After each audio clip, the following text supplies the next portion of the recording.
우리 주기도문은 우리 예수님께서 이 땅에 계시는 동안 늘 들으셨던 당신의 기도를 우리에게 가르쳐 주신 것입니다. 또한 주기도문은 주님이 늘 그렇게 사셨던 삶의 내용이었습니다. 따라서 주기도문은 우리 입술의 간구일 뿐 아니라 우리가 삶으로 살아내야 하는 내용이기도 합니다.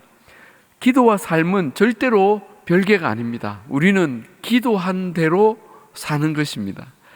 그런 점에서 우리 삶의 기준인 구약의 십계명과 또 우리 기도의 모범인 주기도문은 매우 비슷한 구조를 가지고 있습니다.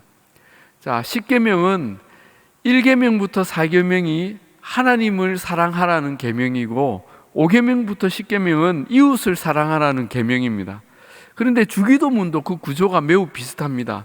처음 3가지는 하나님의 영광을 위한 기도, 그 뒤에 3가지는 우리 사람의 필요를 위한 기도입니다. 이러한 사실이 우리에게 시사하는 바가 무엇입니까? 십계명이나 주기도문은 공히 우리가 무엇에 우선적인 관심을 가지고 살아야 하는지를 보여준다는 것입니다.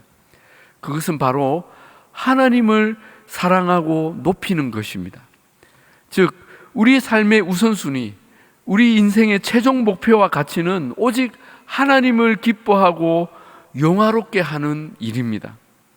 그래서 주님은 우리에게 기도를 가르쳐 주시며 첫 번째 기도의 내용으로 아버지의 이름이 거룩히 여김을 받으시오며를 가르쳐 주신 것입니다. 하나님 아버지의 이름이 거룩히 여김을 받는다. 이 말은 하나님을 명예롭게 한다, 하나님께 영광을 돌린다와 같은 말입니다. 우리 그리스도인들은 세례를 받을 때 반드시 웨스트민스터 대소요리 문답의 내용으로 교리를 배웁니다. 이 교리를 배울 때 제일 먼저 배우는 제1문항이 무엇입니까? 바로 사람의 제일 되는 목적이 무엇인가입니다. 사람의 제일 되는 목적이 무엇인가? 즉, 우리 인간이 왜 존재하는가? 왜 하나님이 우리를 창조하셨는가? 묻는 것입니다. 근데 그 대답이 무엇입니까? 대답은 하나님을 영화롭게 하고 영원토록 하나님을 즐거워하는 것입니다. 우리 한번 같이 읽어봅시다. 시작. 하나님을 영화롭게 하고 영원토록 하나님을 즐거워하는 것. 아멘. 쉽게 말하면 하나님의 영광을 위해 사는 것입니다. 이것이 우리를 창조하신 목적입니다. 그런데 우리 인간이 그 창조의 목적대로 순종하며 잘 살아왔나요? 그렇지 않습니다. 인간은 에덴 동산에서부터 하나님께 불순종하여 그 하나님의 목적에 빗나간 삶을 살았습니다. 선악과를 따먹은 이유도 내가 하나님처럼 되고자 했기 때문입니다. 이 창조 목적에서 빗나간 삶, 이것을 성경은 죄라고 부릅니다. 그래서 죄인의 특징은 하나님의 영광이 아닌 자기의 영광을 위해 삽니다. 하나님을 영화롭게도 아니하며 하나님을 찾지도 아니하며 하나님의 이름을 부르지도 않습니다. 오히려 하나님을 외면하고 부정하고 하나님의 이름을 더럽힙니다. 이것이 아담 이후에 하나님을 떠난 우리 인간의 모습이었습니다. 그렇다면 결론은 하나, 영원한 멸망과 죽음뿐입니다. 그러나 하나님은 아담의 자손 중에 셋의 자손들을 택하여서 그들에게 자신을 알리셨고 영광을 나타내셨습니다. 그래서 창세기 4장 26절에 셋도 아들을 낳고 그 이름을 에노스라 하였으며 그때의 사람들이 비로소 여호와의 이름을 불렀더라 했습니다. 비로소 여호와의 이름을 부르는 자들이 생겨난 것입니다. 하나님의 이름을 불렀다는 것은 인간이 창조주 하나님을 인정하고 그분을 높이며 경배했다는 뜻입니다. 인간을 창조하신 하나님의 목적이 비로소 회복되기 시작했다는 것입니다. 물론 그 이후로 다시 사람들은 죄악을 행하고 하나님을 떠나 살았습니다. 그러다가 그 셋의 후손 중에 하나님은 아브라함을 부르셨습니다. 하나님은 아브라함을 통해 하나님의 나라라는 거대한 꿈을 꾸셨고 열방 가운데 그 나라를 제사장 나라로 세우기를 원하셨습니다. 그 아브라함이 하나님의 부르심을 따라서 가나안에 도착했을 때 그가 가장 먼저 한 일이 무엇일까요? 바로 여호와의 이름을 부르는 것이었습니다. 창세기 12장 8절에 거기서 베델 동쪽 산으로 옮겨 장막을 치니 서쪽은 베델이요 동쪽은 아이라. 그가 그곳에서 여호와께 제단을 쌓고 그 다음 뭡니까? 여호와의 이름을 부르더니. 여호와의 이름을 부르더니. 여러분, 이런 맥락에서 볼 때 하나님께서 예수 그리스도를 통해 우리를 구원하신 목적이 무엇인지도 우리는 깨닫게 됩니다. 무엇입니까? 우리 입장에서만 보면 우리를 구원하신 것은 우리가 멸망하지 않고 천국에 가서 영원히 사는 것입니다. 그러나 하나님의 목적에서 우리의 구원은 하나님의 영광을 위해 살도록 우리를 재창조하신 것입니다. 다시 말해 우리를 창조하신 원래 목적대로 회복시키신 것입니다. 시편 23편은 우리가 잘 아는 다윗의 시죠. 여호와는 나의 목자시니 내게 부족함이 없으리로다. 그런데 그 3절에 보시면 내 영혼을 소생시키시고 자기 이름을 위하여 의의 길로 인도하시는 도다 라는 말씀이 나옵니다. 여기서 다윗은 하나님께서 우리 영혼을 소생시키시고 또 의의 길로 인도하시는 것을 노래하는데 그 이유가 무엇이라고 합니까? 자기 이름을 위하여, 하나님의 이름을 위하여라는 것입니다. 처음에는 이게 무슨 뜻인가 이해가 잘 안 되었습니다. 우리를 구원하신 목적이 우리를 위해서가 아니고 자기 이름을 위하여라고? 그러나 우리가 구원을 받고 하나님을 영화롭게 하는 삶을 사는 것이 우리를 지으신 목적임을 깨달을 때에 이 말씀이 비로소 이해가 되는 것입니다. 그러므로 구원받은 우리는 하나님의 이름을 위하여, 하나님의 영광을 위하여 살아야 합니다. 아멘입니까?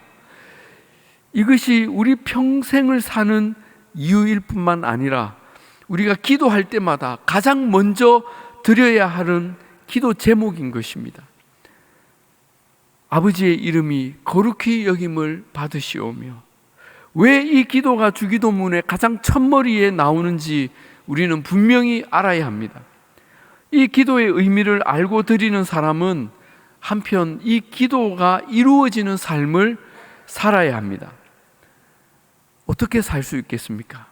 첫째, 하나님의 이름에 합당한 영광을 돌려야 합니다. 바로 예배입니다. 이사야서 43장 21절에 이 백성은 내가 나를 위하여 지었나니 나를 찬송하게 하려 함이니라 하셨습니다. 왜 지으셨다고요? 나를 위하여, 나를 찬송하게 하려고 지었다는 것입니다. 예배하게 하려고 지으셨다는 것입니다. 그래서 우리를 지으신 창조 목적을 가장 잘 이루는 일이 뭐냐면 바로 예배입니다. 인생이 하나님을 위해 할 수 있는 가장 복된 행위도 하나님께 예배 드리는 것입니다. 은혜를 알기 전에는 이 예배만큼 부담스럽고 힘든 일이 없었습니다. 그러나 은혜를 깨닫고 나면, 믿음을 가지면 이 예배만큼 기다려지고 복된 시간이 없는 줄로 믿습니다. 아멘. 여러분도 오늘 이 새벽 예배가 기다려지셨죠? 그러지 않고서 어떻게 이 새벽에 나오겠습니까? 할렐루야. 그래서 세상 무슨 일이 있어도 예배 시간은 지킵니다. 정말 병원에 입원하는 경우가 아니면 현장 예배를 사수합니다. 우리가 가끔 영상 예배로 때워도 된다고 생각하는 그런 분이 계실지 모르겠지만 그런 예배가 어떤 분들에게는 죽기 전에 꼭 한 번이라도 드려보고 싶은 진짜 예배이기 때문입니다. 이 은혜를 아는 사람은 예배의 모든 시간, 찬양과 기도와 말씀과 봉헌 등 모든 순서에 마음과 뜻과 정성을 다합니다. 어제 극동방송 어린이 합창단의 그 찬양 예배 여러분 보셨죠? 어땠습니까? 그 어린 아이들이 얼마나 연습을 했기에 정말 최선을 다해서 찬양하고 율동하고 퍼포먼스를 하는 그 모든 모습들이 너무 아름답고 감동적이지 않았습니까? 우리도 너무나 은혜가 되는데 하나님께는 얼마나 큰 영광이 되겠습니까? 여러분, 우리 하나님은 그런 열렬한 경배와 찬양을 받으시기에 합당하신 분이십니다. 아멘입니까? 그저 맥없이 아무런 성의 없이 드리는 예배는 하나님의 이름에 합당하지 않습니다.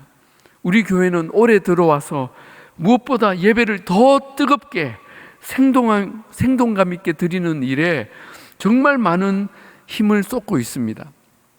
감사하게도 우리 교회 곳곳에 예배와 기도회가 살아나고 있습니다.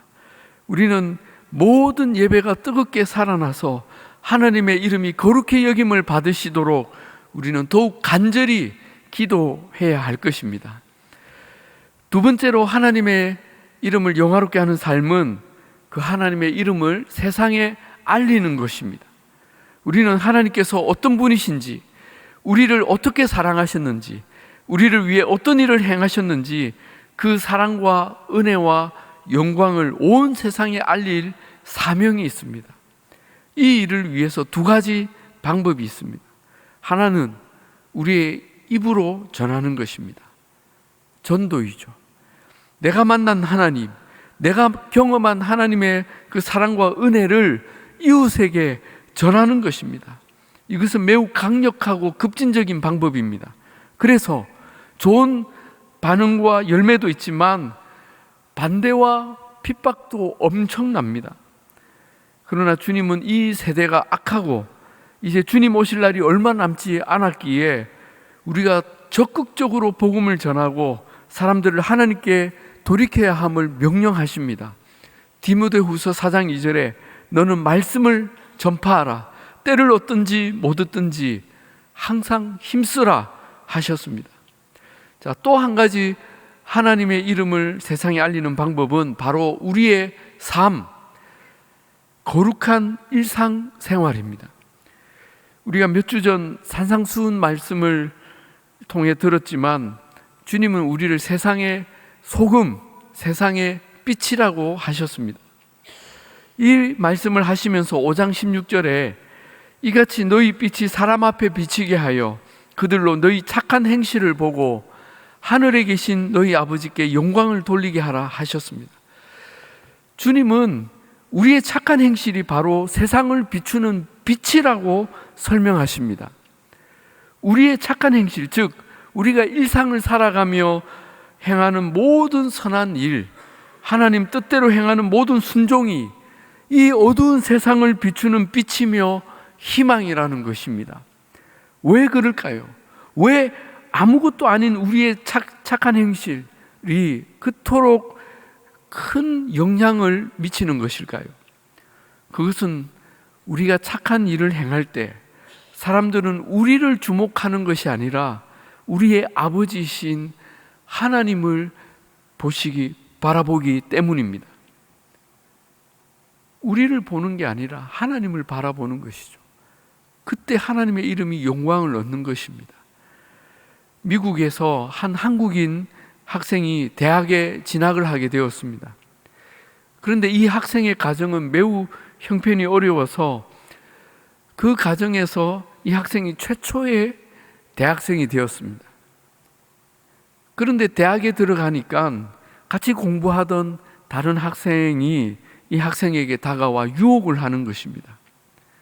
마약을 권하는 것입니다. 이거 한번 해봐. 그러면 네가 기분이 좋아질 거야.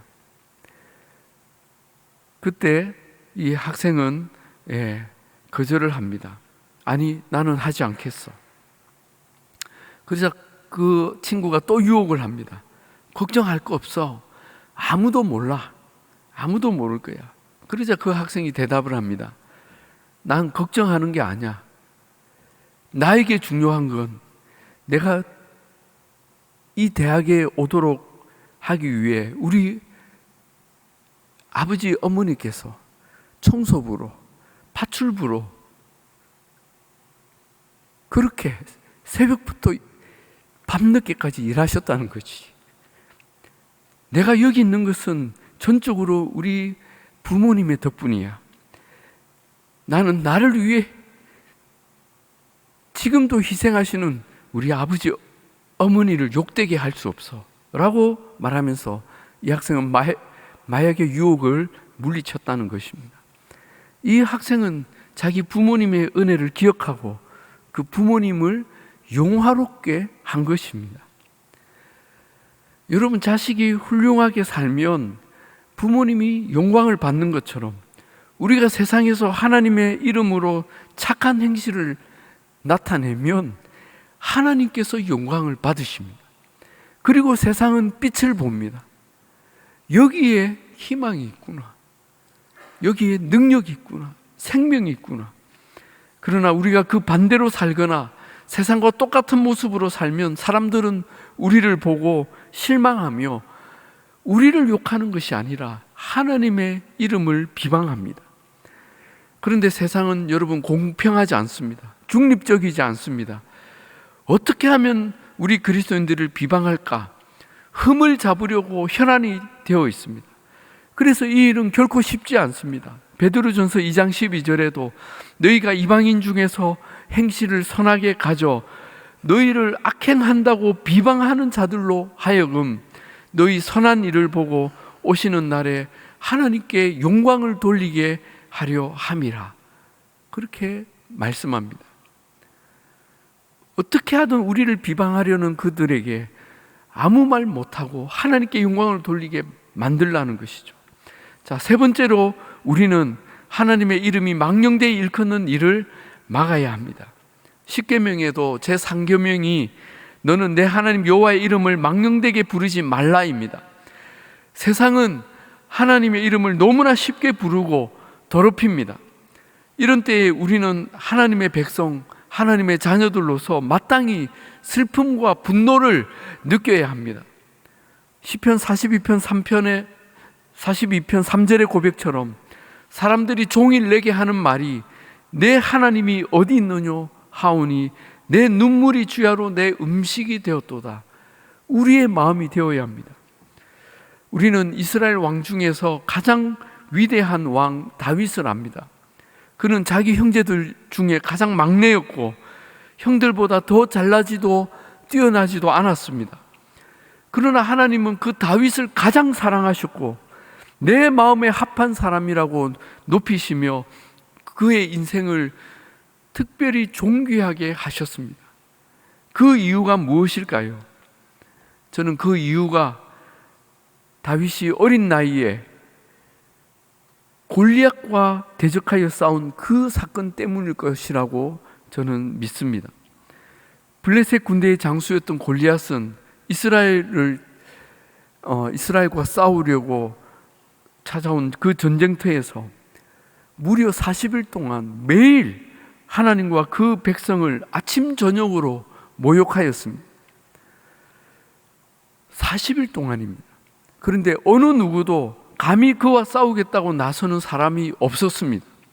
여호와를 욕하는 소리가 아무리 듣기 싫어도 상대가 골리앗이니 왕을 비롯해서 모든 장군, 모든 군인 어느 누구 하나 나서지를 못했습니다.